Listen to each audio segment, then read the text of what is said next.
Assalamualaikum warahmatullahi wabarakatuh. Saya adalah Wana Ashikin binti Raslan, merupakan pelajar Diploma Pasca Siswa Zah Pendidikan Uniza, dan video ini disediakan untuk Ustaz Abdul Aziz bin Sulaiman bagi subjek kaedah mengajar DWP 1080.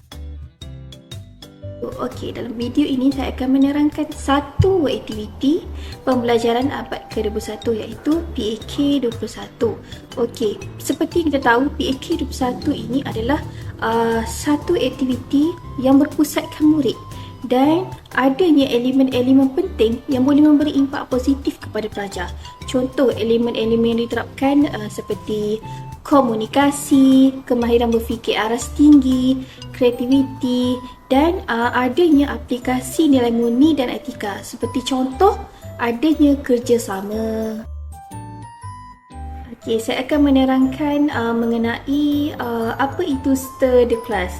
Okey, seperti yang kita tahu, Stir the Class adalah salah satu aktiviti PAK 21 dan Stir the Class adalah salah satu pembelajaran bersifat kooperatif di mana pelajar akan diletakkan secara berkumpulan, dan apabila berlakunya aktiviti secara berkumpulan akan adanya komunikasi dua hala antara pelajar dan guru serta pelajar dan pelajar di mana mereka bekerjasama dalam kumpulan untuk menyelesaikan masalah serta soalan yang telah dikemukakan oleh guru.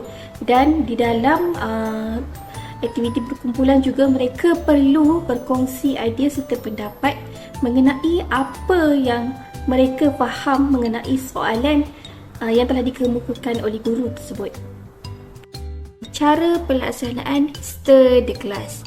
Okey, yang pertama, guru membahagikan murid ke dalam pasukan dan mereka perlu berada dalam pasukan dalam keadaan bulatan, dan guru akan memberikan soalan yang berlainan mengikut kepada pasukan, dan di dalam pasukan murid-murid akan membincangkan jawapan bagi menyelesaikan masalah ataupun soalan yang telah dikemukakan oleh guru. Dan apabila telah mendapat kata putus ataupun mendapat persetujuan daripada semua pihak ataupun ahli kumpulan masing-masing, mereka perlulah menukar posisi iaitu berdiri bahu ke bahu sebagai tanda persetujuan ataupun bersetuju kepada jawapan yang telah dibincangkan tadi. Okey, seterusnya guru akan membunyikan loceng menandakan bahawa mereka perlu membuat pertukaran, iaitu ahli yang nombornya dipanggil ataupun namanya dipanggil perlulah bergerak ke pasukan baru bagi menjawab soalan yang berikutnya. Pelbagai kelebihan yang dapat kita tonjolkan daripada aktiviti Stir the Class ini. Okey, yang pertama adalah dia boleh mengasah minda. Kenapa? Kerana apabila berlakunya perbincangan, murid-murid perlu mengeluarkan idea-idea yang bernas supaya dapat diterima oleh rakan-rakan sepasukan yang lain. Seterusnya adalah pelajar yang mempunyai tahap penguasaan yang tinggi dapat membantu rakan sebaya yang lain, di mana ia boleh memberikan kata sokongan kepada pelajar lain ataupun memberi galakan serta idea-idea bernas supaya mencetuskan satu contoh baru ataupun satu jawapan baru. Yang kedua adalah kemahiran berkomunikasi, di mana akan adanya perbincangan yang berlaku dalam kumpulan supaya mereka mendapat kata persetujuan ataupun kata putus. Maka akan berlakunya perbincangan antara murid dan murid. Mereka akan berkongsi idea serta pendapat dan mereka akan memilih satu pendapat ataupun idea yang tepat kepada soalan yang dikehendaki oleh guru. Okey, seterusnya apabila kemahiran berkomunikasi dapat digilapkan, maka ia akan meningkatkan sifat percaya diri seorang pelajar tersebut, serta apabila mereka fasih dalam berkomunikasi, maka mereka akan menjadi lebih aktif di dalam kelas.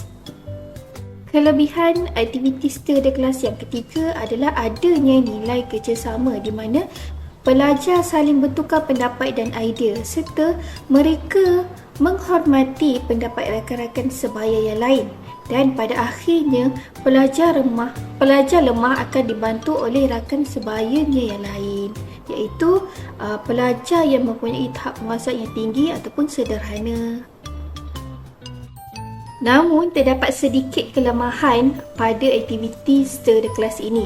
Yang pertama adalah pengawalan kelas yang terhad di mana guru tidak dapat mengawal pergerakan pelajar secara individu. Yang kedua adalah terdapat pelajar yang tidak memberi kerjasama.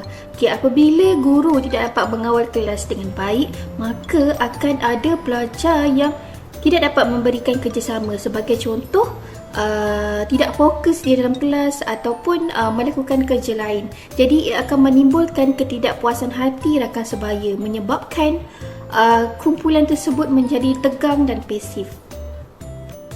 Kelemahan yang terakhir adalah pelaksanaan aktiviti stir the class ini mengambil masa yang agak lama. Jadi ia dapat dilaksanakan bagi waktu pembelajaran yang lama saja. Sebagai contoh 1 jam atau 1 jam setengah. Bagi yang 30 minit ia agak singkat waktu dan tidak sesuai untuk dilakukan aktiviti stir the class. Yang kedua adalah akan berlakunya lengahan masa daripada pelajar. Sebagai contoh, lengahan masa untuk berada dalam kumpulan, lengahan masa menjawab dan sebagainya. Jadi pentingnya seorang guru untuk memastikan pelajar menepati masa yang diinginkan oleh guru.